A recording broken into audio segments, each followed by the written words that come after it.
उजाडू दे आज साकड हे माग, होऊ दे पहाट नवी.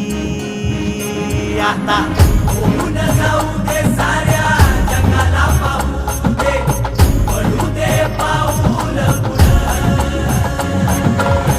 जरी काट पाया खाली लाकड्याला येऊ दे, पडू दे पाऊल पुढं. मोठी लढाई र लढू मातीसाठी र गड्या, मनगटाचं जोर लावून. दाटला जरी अंधार एकजूट होऊ आज, दिवा देऊ तेज दावर. तू आभाळ आभाळ वादळ तुझ तू राजा, आसमानीच बळ दावली.